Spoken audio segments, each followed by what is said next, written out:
All right, so today we're going to start here on your truck camper. So over here on the right side, you've got your battery disconnect. Right now it is in the on position, so when you're ready to store this thing for the winter, you're going to go ahead and flip this to off, and it's going to cut the juice from the battery to the unit, so that way you can conserve whatever battery power is left in your unit. You've got your saddle for your 7-way for when you're leaving your 7-way hooked up. Down below those, we open this up. You've got your jump spot there, so if you, for whatever reason this thing's dead and the battery's not charged, you can go ahead and jump it at these two terminals here. You got your positive and your ground. You've got your 7-way cord plug there. The 7-way is kept in the side compartment here. You've got your 2 outlets up here for your top jack and your bottom jack. So the top plug here is going to run your X-Lift 2.0 for your ceiling, and then the bottom one is going to run to your bottom jack. So for whatever reason these don't work, always make your first troubleshooting to come around to all of these. There's 4 of them. There's 1 on each corner of the unit on the front and back. Make sure that they are plugged in, okay? Next to that is your jacks themselves. So you have 4 of these. They're all identical. 2 are in the front, 2 are in the back. They have a silicone stopper here, so you can actually remove this silicone stopper. If for whatever reason the motors in these do not want to work, you can remove this, stick a manual crank handle down in here, and you can raise and lower these manually. Same way with the top ones, you can undo there's a screw on this side and there's a screw on this side. And if for whatever reason you do need to raise and lower these manually, you'll remove this panel here, and there's the same sort of outlet that you can plug in your manual crank to, and then you can raise and lower them that way as well. Below that is your 30 amp shore cord power outlet. To plug it in, you're going to make sure that the ring is all the way against the base. You're going to plug in, you're going to rotate counterclockwise. You're going to spin the ring until it gets nice, good, and tight. What that's going to do is it's going to create a nice weather-tight seal with an O-ring to keep the weather and the elements out of your plug, okay? To unplug it, you're going to rotate clockwise until it's all the way against the base. You're going to rotate the whole plug counterclockwise, and you're going to pull out, okay? On top of the lid, there is a green LED light that's going to illuminate to show you that it is getting power. So that way, if you ever are curious about that, if you lower this and there's no green light, then you're not getting power to the unit. Whenever it is not plugged in, you do want to make sure that this is covering the outlets, so that way you're provided with the same sort of protection from the weather and the rain and stuff like that. Down here below those, you have your city water connect. So this is where you're going to hook your hose and regulator up to it. I always recommend a regulator for these things because it keeps the water pressure between 40 and 50 psi, and that keeps your water lines from becoming disconnected by too much water pressure, okay? And then next to that is your sink drain. So your kitchen sink does not have a tank. It does not have a holding tank, so it needs to drain out of this.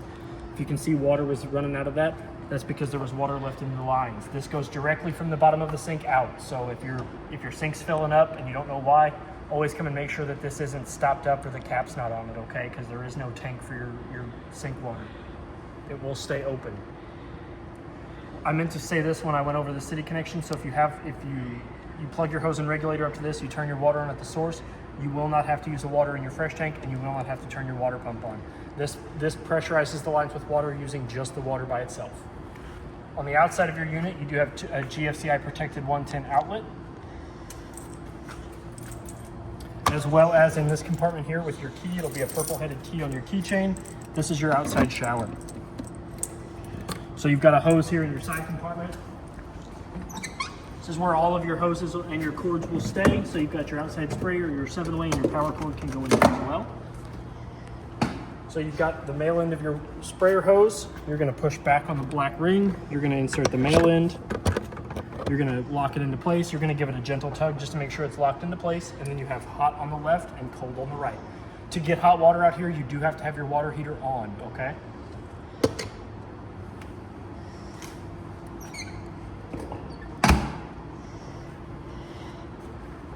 And this does not have a door latch, so you do need to make sure that it is locked for it to be closed, okay? And again, that's going to be the purple-headed key on your keychain. Mine is green. This port here is your freshwater connection. It is a gravity-fed freshwater. This goes directly into your fresh tank, which I'll show you when we get inside. There is no monitor panel to know when your fresh tank is full, so you do need to make sure that you are watching that fill up while you are filling your fresh tank, okay? You always want to make sure that your cap is on it when you're not using it. That's going to prevent anything from getting in there. You've got your on-demand water heater. So if we open the door up, you've got 3 important things. So you've got your on-off switch. Right now it's in the on position, so I can show you what it looks like heated up. You've got your fuse right here, which every so often you do want to make sure that's nice, good, and tight. And then down below here is your pressure release valve. So if you want to make sure that your water heater is getting water flow through it, you're going to pull down on this and water's going to come out of this top spout here. That's also going to help you relieve pressure if you want to drain your water heater. If for whatever reason you're winterizing it, you don't want any water in your water heater, you can also drain all the water out of it that way. It is okay to leave that switch on if you're going to be using your camper quite often, but if you are going to store this thing for an extended period of time, you do want to make sure that that little switch goes from I to O, okay? Next to that is your furnace vent. So you've got hot air coming out of the top, and then your air is going to go in the bottom. This does get hot enough to curl the hair on your arm, so you do want to avoid touching this thing if your furnace is on and running. Another good investment is mud dauber screens. It's 2 little dome vents that go over the front of these to keep mud daubers from going up there and building nests. Anywhere where they can smell propane, they will go in there and they will build nests, and it becomes dangerous. Back here, this is a 751 key. This is going to get you back behind your refrigerator. So if you ever have any issues with your refrigerator, you're going to use your 751 key that's going to be on your key ring, and that's going to get you in behind your refrigerator. Down here, like I said, this is your storage compartment where I like to put all your cords. So your 7-ways in here, that's a 7-way to 7-way. That's going to hook up on the 7-way outlet to the unit. And then it's also going to go to the 7-way on your truck to provide you with your battery charger, your lights, and all that good stuff. As well as your outside shower hose and your power cord will go in. We'll come around here to the back side of the unit. Like I said, you've got 2 of these outlets on. You've got 2 of them on the front and 2 of them on the back. Back left. Front left are going to be for your front left and back rear jacks, and then the right ones are going to be for your front right and rear right jacks, okay? So you always want to make sure that these plugs are nice and good and secure, and if for whatever reason you do unplug them, you do want to make sure that the lid goes back over the outlets, okay? You have a license plate bracket there underneath the left turn signal, as well as a docking light here so you can get in and out of your unit, not have to worry about not seeing the doorway because it is rather low. You are prepped for a Voyager Y-side camera.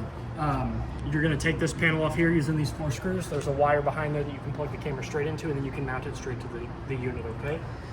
We're going to come over here. You've got your plugs back here for the rear lifter jacks and the roof jacks. Your single propane cylinder is here. Single 20-pound propane cylinder that is full, other than what I use to PDI the unit, which is to check the furnace, to check the water heater, and to check the stove, okay? You can keep the door open if you want because it does have a lock latch here. So you're going to push that into the latch and it'll stay open. The reason why it has that latch is because if you have an outside grill that you're going to be using, you do have access to an LP Quick Connect right here inside the door. So what you're going to do is you're going to take the male end of your Quick Connect hose, you're going to push back on this, you're going to feed that male end into there. Once it gets secure, you're going to let go. That should lock into place. You're going to give it again a nice gentle tug to make sure that it stays secure. And then the last thing you're going to do is you're going to flip this from off to on. And that's going to open that valve so you can get gas from your cylinder to the outside grill, okay? When you're done with it, you do want to make sure that the valve is closed so that you disconnect the hose and that you take the silicone stopper and put it back in the hole, okay? Because again, just like the furnace vents, mud daubers like to go in there and they like to build nests anywhere where they can. And trust me, they will. One will get up in there and build a nest. I've seen it many, many times. And then invite all his friends. Her friends. And then you'll have a whole nest of... Yeah, it won't be cool. No. Down below that is the other side compartment that's got your black tank valve on it and your gray tank valve. So this is going to be for your shower, and this one's going to be for your toilet, okay? Then the drain is going to be right here. So you can hook your sewer hose up there, and then you can open up your drains. You always want to open up your black first. I like to recommend black first, so then that way your gray tank water can help wash out your sewer hose from all the yucky stuff that's going to be in it, okay?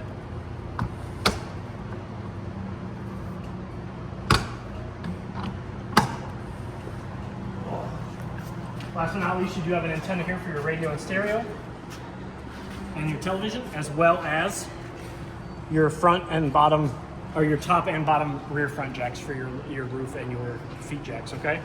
So now that we're done on the outside, we're gonna go ahead and come to the inside of the unit. So when you're traveling, this is how your handle should be on your door. It should be in front of the door. I like to tell people that because you can also use it to kind of help keep your door secure. So if you're unsure that your door's locked, you swing your handle in front of it, your door's gonna less likely have a chance to open up and spilling all your stuff out the outside of the road. When you open up your door, you do have a blind here on the door, so you can close that. Watch your head. Yep, watch your head. So we're gonna step up in here, and the first thing I'm gonna show you is that all of your ceiling lights in here are manual. So in order to have ceiling lights in your unit, You do need to make sure that you turn them on. There's a push button in the center of them. You have 2 back here in the back towards the entryway. You have 3 here in the middle of the unit. And I'm not going to crawl all the way up there and show you, but you do have 2 up there above the bed, okay? Next, the most important 3 safety things in your unit are the fire extinguisher that's there by the door, the smoke alarm that is up here in the top corner, which let me push the battery compartment back down into that. Ooh.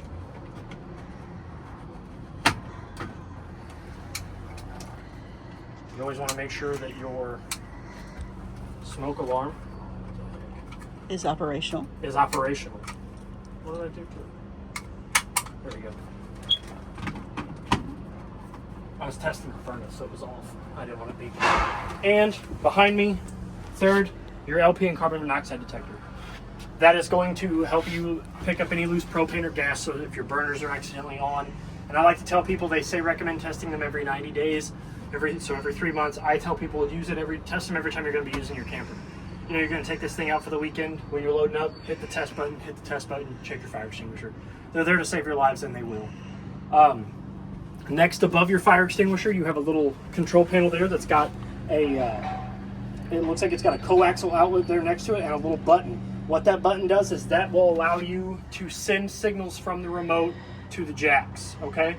So, you do have in this top drawer up here, you see you've got 2 coaxial cords and a spare remote. The black coaxial cord is actually for this remote right here. While we're on the topic of this remote, this is the remote that's going to raise and lower both sets of your jacks. So you're going to use this remote to raise the unit up to get it onto your truck. You're going to use this remote to raise the unit up off of the truck, and then you're going to use this remote to also raise and lower it back down once you get to where you're going, or if you're going to remove the truck from underneath this. This remote also is going to raise and lower the ceiling up and down, okay? So in order to do that, you're going to hit the select and status button. You're going to notice that it is red. So if you hold that, you'll notice it's red. When the light is red, you're going to use these 2 buttons here, the lift and lower on auxiliary 1. That's going to raise and lower the roof. If you hold this for about 5 seconds, you're going to notice that light's going to turn green. Now that it is green, you're going to use you can use all 4 of these buttons here to raise and lower manually the front left, the front right, the rear left, and the rear right, or you can raise and lower the front and back independently. So this button here will raise the rear, this button here is going to raise your rears. This is going to raise and lower all of them at the same time. So you've got your fronts, your rears, and then all of them at the same time, okay? And then to get it back to the ceiling, you just press and hold the select button. I don't know if you can see that, my thumb might be in the way. That green light will go back to red. And then once it is red, you'll use these 2 buttons here to lift and raise the roof, okay? It does have Velcro on it, so you can store it here on this piece of Velcro. You've got your steps here that can attach to it once you have gotten to where you're going to park your truck. These steps will go on when you are traveling. You do not want to have these steps left on your unit, okay? They aren't designed to be left on. They will fall out. They'll extend out while you're traveling down the road, and you don't want that because then you'll do damage to the bottom of your steps. These are just for when you get to your destination, okay? As you saw in this top drawer, you have your coaxial for the remote. You have a spare coaxial and an emergency remote. I always call the red ones your emergency remote, so that way if you lose the black one, you do have a spare. I always recommend leaving them in the unit, okay? What does the coaxial do? The coaxial allows you to charge so you don't have to waste the battery in the remote. Oh, cool. So the coaxial, you'll pull out the little tab at the top. You'll stick one end of the coaxial into this, the other end of the coaxial into that one, and then you can use the remote without having to worry about if the batteries are dead or not. So they give you an option so that way if your battery is dead in here, you're not stuck with your jacks up and down. Does it charge the battery? Yes. Outstanding. Yes, it does charge the battery. Very so cool. my recommendation is to, if you're traveling and like say both of you are in the cab of the truck, the last thing you want to do before you're ready to travel is plug this in. Plug it in, and then when you get to where you're going, open the door, unplug it, and then you go forward that way. And then also the last remote in here, that is for your Jensen in-house stereo system, okay, which is over there on the wall. And we'll get to that once we get that close, once we get a little bit further into the unit. Two more storage down here. This one's got your owner's bag in it that's going to have all the information, all your user manuals for all your appliances, your furnace, your air conditioner, your refrigerator, your stove, your smoke alarms, all that good stuff, as well as your toilet paper holder. And there's a wire in there that will plug into your battery, so you can actually turn off your battery if you want to. We don't leave them plugged in because sometimes they do get accidentally turned off, but there's a spot on your battery that you can actually turn your battery off for when you're storing it for a while. So you'll turn the battery disconnect off, you'll plug that little wire in, and you'll hit the power button, and it will shut your battery off for you. Because it is a lithium battery, so it's not a flooded battery. And then more storage underneath. You have your ever-chill refrigerator. Will come in this way because it does open towards the door. As you can see, I've got a thermometer in there right now to let you know what temperature it's getting to. 7 is the coldest setting on your settings dial, and 0 is off. Your refrigerator is at 12 volts, so it will only work when it is plugged in or running off of the truck. It has to be plugged in order for it to be. It won't run off just the battery alone, which I'll show you right there. Right here on the sticker. Yep. And it's always important that sticker stay in the refrigerator, because if you have any issues with your refrigerator, no matter who you call or who you ask, they're going to ask for the details off of that sticker, okay? So it's always important that you keep that sticker in that refrigerator, because it also gives you the wiring diagrams. Down below the refrigerator, you do have a storage rack. I like to call that the magazine rack or the newspaper rack, so you can stuff your reading materials down in there. And you do have a travel lock, so this, when you're in travel, needs to hook right on that little ring right there. Yes, that is that, and it's very important, because if not, all of your food could, you hit a bump, your refrigerator could open and all your stuff could fall out. And nobody likes to come into the back of their camper and find their beer all over the floor. No, or their snacks. Or their snacks. It's a very sad day. Your stove has a glass top. You cannot cook on the glass top. It does get hot, but it does not get hot enough to cook on, and it will shatter. It is tempered glass, but it will shatter if you try to cook on it. To light your stove, you're going to flip the button from I to O, or from O to I. My bad. From I to O. And then you're going to push in the knob, rotate it till the flame icon appears next to the arrow. Your burner will turn on. Hold that for about 5 seconds. You want that little rod there to get nice, good, and hot. Once you've held it for about 5 seconds, then you can adjust your temperature. Same for the second one. And then you can turn it to high. Once you're ready to turn them off, you want to make sure that the light is blue. If the light is blue, then that means no gas is coming out of your burners, okay? Turn them off, you can flip that down. You've got your furnace underneath that. Over here, you have your water heater control panel. So I wanted to show you what that does. So right now it is off, or it's on. So this is, the screen will go off once it's all in standby. You're going to turn it on. Screen's going to come on. It's going to light up. You're going to see that I have the set temperature to 124. It can go as low as 99 and as high as 124. If I hit this button here, you're going to see it transition over to Celsius. But we're going to go back to Fahrenheit, and I'm going to turn the hot water on. So I'm going to pull the sink stopper out. I'm going to turn the hot water on. You're going to notice the shower icon, the fan icon, and then a flame icon will go here once the water heater engages. Now, what this is saying is that the motor is working in the water heater. It is getting gas, and it is getting water flow. And as you can see, you're going to watch that output temperature go all the way up. That output temperature is what the water that's coming out of the faucets will be. The set temperature is what you want it to be. The output temperature is what it will be. And then you turn it off. The only icon that will be left is the fan, and that's going to go down to cool down cycle, and then once it gets cooled down, it will go off. You do need all three of those symbols to be active in order for you to be getting hot water though, okay? So if for whatever reason you're not getting those three symbols, if the water symbol's not on, then that means that your water heater's not getting a flow of water going through it. The gas icon's not on, then that means you're not getting enough gas to your water heater. And if the fan motor is not on, then that means that there's something wrong with the motor inside the water heater, okay? You do have a resettable GFCI outlet right there. Underneath them is your battery charger control panel. So this is actually attached to this is attached to the battery. This is a battery charger that's in the compartment with the battery. And this button here will allow you to engage any of the settings once it is running. Okay, so right now I can't do anything with it because it's not plugged into the truck, okay? You can also go through and see the settings with these up and down arrows. But once you got the truck plugged in, you can actually turn this off and on. And what this does is it keeps your alternator from overcharging your battery, which is very important for lithium-ion batteries. You need them to convert to the proper voltage in order for them to charge correctly, okay? We're gonna go ahead and shut that off, and I'm gonna show you that.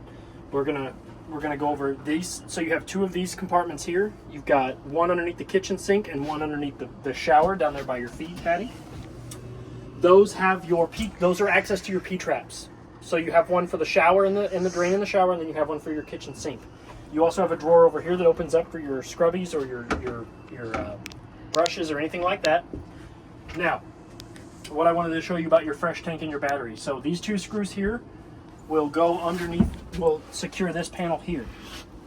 But before we get to that, I want to go over your bed so I can break it down. So don't let me forget about that panel there, Patty, okay? I will not. So this is what your secondary sleeping option should look like in your unit. When somebody's wanting to sleep here, this is what it's going to look like. You have a cushion up here that's going to cover the step. You've got a cushion here that's going to go over the extra piece of wood so you can complete your bed. And then this cushion here in the back will stay there because those are also your couch cushions, okay? So if you're not using this, I always recommend you pull these up and store them somewhere. I'm going to leave that up to you. You can store them in the bathroom. You can take them out if you're not going to have anybody sleeping. You can do whatever you want with them.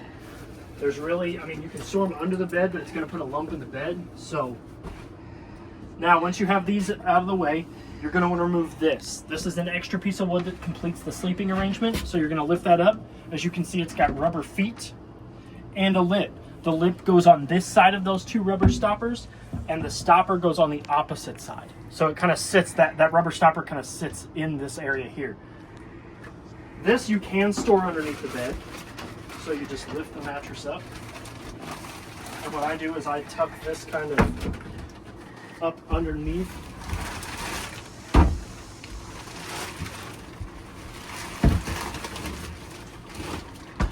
And your mattress still sits pretty flush with it being underneath it.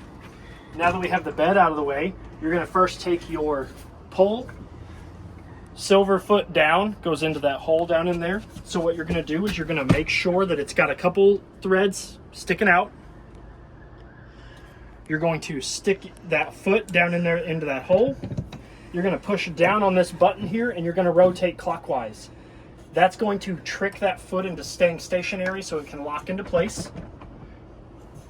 And this foot allows this to not rotate backwards and loosen itself back up, okay? To loosen this, you're going to push down on this, and then you can rotate it counterclockwise.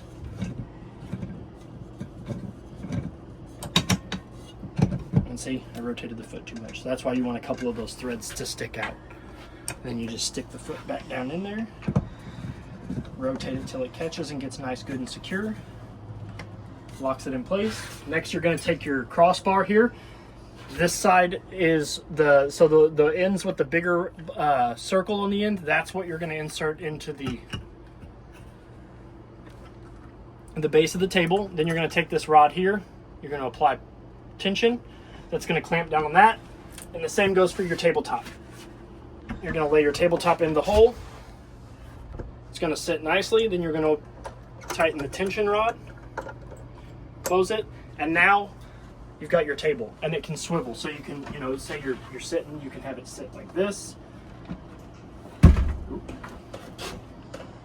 You can have it sit like that, so one person can sit here and one person can sit there. You can have it swivel outward.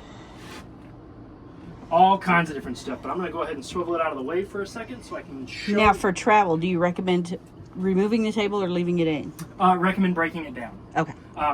Breaking it down, store the tabletop underneath the mattress with the other piece of wood, and you can store these in there as well. I actually like to say you can store them in here.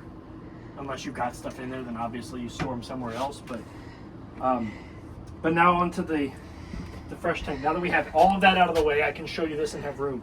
So those two screws there go into the middle and the back of this panel here.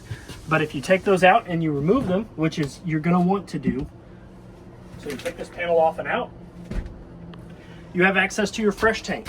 That rectangle there is your fresh tank, and your battery is right here.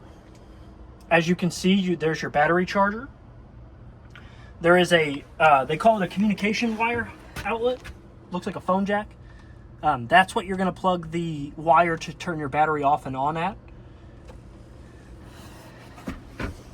But the most important part's your freshwater tank, okay? So your freshwater tank, to winterize your unit, you're gonna turn this little white valve here to where it's facing this line here. If you follow this line, that's gonna lead to a capped end. So when you're ready to winterize, you're gonna open your antifreeze. You're gonna run this down all the way to the bottom of your antifreeze. You're gonna flip that valve over and you're gonna turn your water pump on. What that's gonna do is it's gonna siphon the antifreeze from the jug through the water lines, okay? When you're ready to use your fresh tank, once you have it nice, good, and filled, you're gonna flip that line back to where it's at now, and then you're gonna turn your water pump on. And what that line does is it allows the water to go from the fresh tank. Now, because your unit does not have a monitor panel, you need to be watching this when you're filling your fresh tank. As you can see, it's about 3/4 of the way full right now.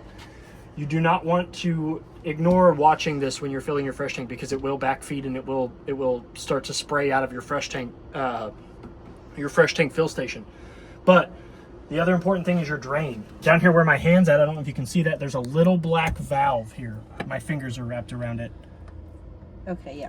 If you pull that, that's gonna drain your fresh tank. So if I lift up on it, my fresh tank's gonna start draining, okay? And you can actually watch it. It's actually easier to watch it on this side of the tank, because you can see the shadow lines of the water. I don't know if you can see that with me in the way. Kinda. I'll get out of the way so you can take a gander at that. So there you can see back it up a little. There you can see the line of the water. And to turn your water pump on and off, you do have a switch right there. Single switch, on and off switch. Next to that switch over here on the left, you have your solar control panel. That's going to tell you 3 important pieces of information. It's going to tell you your voltage that the converter is putting out. It's going to tell you the voltage that the solar panels are putting back into the battery, and it's going to read the temperature of the solar panels on the roof, okay? And underneath that is your auto detect fuse panel and breaker panel. So you open it up by clicking it, swing the door open. You've got all of your fuses down there that do illuminate when one blows. So when the circuit's open, that one of those will light up. And you've got your breakers up here at the top. To close it, you're just going to swing the door shut, push your finger on it, and it's going to close back up. Up above my head here, put this panel back on. You've got your bed. Each side of the bed has one single large compartment with 3 individual doors, so you can store pillows, throw pillows, blankets, snacks, all kinds of good stuff up in there. And that is one large compartment on both sides that has 3 drawers individually, so you can store large objects up in there. And then above the bed here, you do have your vent fan. So to open it up, you're going to pull down on the black handle. You're going to rotate counterclockwise. That's going to open it up. Be warned, there is no max air fan, so if you're opening it up while it's raining, prepare to get wet. And then over here in the other corner, you have your on and off button. So your on button has 4 speeds.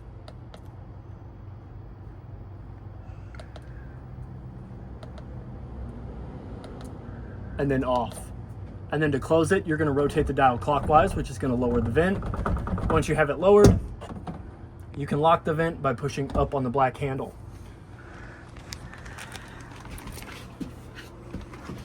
Okay, so we went over all that stuff.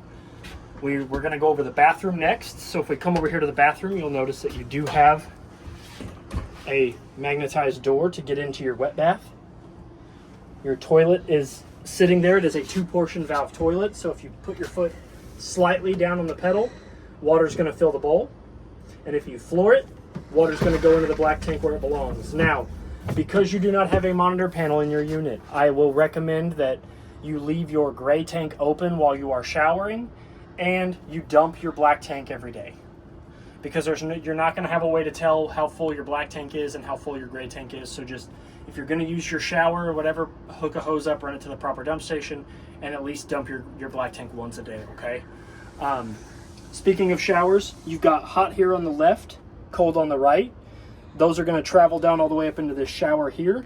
It has a button up here at the top, so if you're boondocking it and you don't want to turn your hot water off, you can cut the flow of water here off at the shower head. You can get out, the next person can get in, and you can turn your shower head back on with this button. You've got a sink stopper right here to go down there into your floor. Take tiny baths. Take tiny baths. These are 3 vinyl storage totes. As you can see, you probably wondered what those little white D hooks are on the ceiling. These are storage racks. which do need to be off and not hanging when you raise and lower this up. There's another set behind Trey. Yep. So you've got one here, one there, and a small one there. And then as you can see, you've got a small storage tote here, and then 2 of the longer ones, okay? They're really cool because they have shelves in them. They'll expand your storage. Yes. But you got to take them down before Yes, you have to take them down before you go into travel or before you raise and lower your canvas. Bad things could happen. You also have a skylight so you can shower in the beauty of nature if you want to. And if you don't want people seeing you take a shower, you can actually cut off there's a shower curtain here that wraps all the way around, as well as one there that wraps all the way around. Inside here is a watertight compartment door that you can open up so you can put your toilet paper in there. A lot of people like to mount their toilet paper roll in there with the hardware that's supplied in the owner's bag. Plenty of counter space up here for your shampoos, conditioners, all that good stuff while you're camping. And then last, what we're going to go over before we talk about the roof itself is your air conditioner. So your air conditioner up here, this dial here is going to allow you to turn your air on. So the blue, but again, I'm going to talk a little louder. The blue is going to be your air conditioner. So the smaller the gradient, the lower the setting. The higher the gradient, the colder it's going to get. You've also got your dial over here to adjust the temperature. So you've got high fan, medium fan, and low fan. And then this is going to adjust how cold it gets. Okay? I know it says that it's got optional heat, but that is, you do have the option of getting a heat pad installed. It does not currently have one in it. This switch right here opens and closes your dump vents. So you got it closed, and then air is going to be pushed out of your side vents a little bit better. And then if you open that up, air is going to come out of the bottom of your air conditioner a little better. All 4 of your side vents also do open independently. So if you want more air at night towards the bed, close all of them except for this one and close your dump vents. Then more air is going to come out of this front way. If you're hanging out back here and you want more air at the kitchen table, close all of them except for that one. Now, about your air conditioner. The cleaner the filter is up underneath here, the colder it will run and the better it will run, okay? So you're going to pop this little grate here down. You're going to pull the filter out. You're going to run the filter under some water. You can let it dry out. You're going to stick it back up there, and you're going to put this grate back over the top of it, okay? The cleaner and the better that air filter is, the better your air conditioner is going to work as a whole, okay? And then you've got your thermostat over here. So I know that says optional heat, but this is how you get heat to your unit. You've got your thermostat over here, white knob up here. You're going to flip that on. You're going to adjust your temperature with this, and then you're going to watch your temperature rise with this dial here, just like the old thermostats are in homes, okay, the old analog thermostats. Next is your Jensen in-house radio. It is Bluetooth capable, so you can hook your phone up to it. Power button is here. You've got right now, we're listening to both zone A and B, which is both inside and outside. You've got your setting buttons up here along the top. Your seek and find buttons down here for your seek and finds for your radio stations, forward and backwards for your CDs or Spotify, volume control, and then you've got your memory settings down here along the bottom, as well as an HDMI and USB port, okay? We're going to turn that off. That antenna on the outside of the unit, that is for your radio.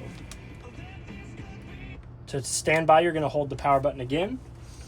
Now we're going to go over your ceiling. So I think the best spot to do it would be here. So you can raise these up so you do have nice good screens and windows. These will roll up and they have Velcro underneath them. So they will cinch up like that so you can see out here. And they also have zippers so you can actually lower this vinyl down and so you can get a good cross breeze going. Now, my recommendation to you is to always have the zippers somewhere up here towards the highest top position. Yep. So a corner is best. Yep, the corner is best so that way water doesn't get in there when they're rolled down, okay? To roll them down, when you have your vinyl down, you can actually cinch your vinyl down too with these the bottom ones. So the bottom Velcro straps are for the vinyl, the clear vinyl. The top white Velcro straps are for your fabric curtains, okay? Just keeps it nice so it doesn't hit you in the head when you're sitting down. Yes. And now that we're done with the inside, I would like to go back out to the outside and I'll show you about how to raise and lower this thing up and down, okay?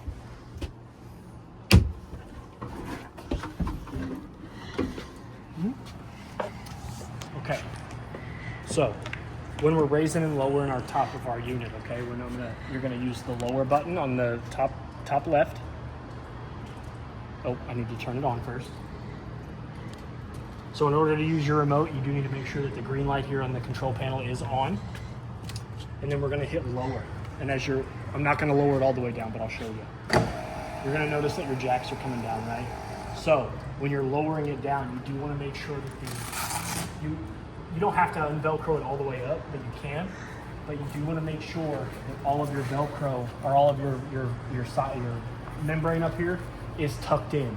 Because if that comes down over the top of it, it will slice it. So if you tuck it all up first, and it's easier to do that, and then like lower it down, tuck it in, lower it down, tuck it in.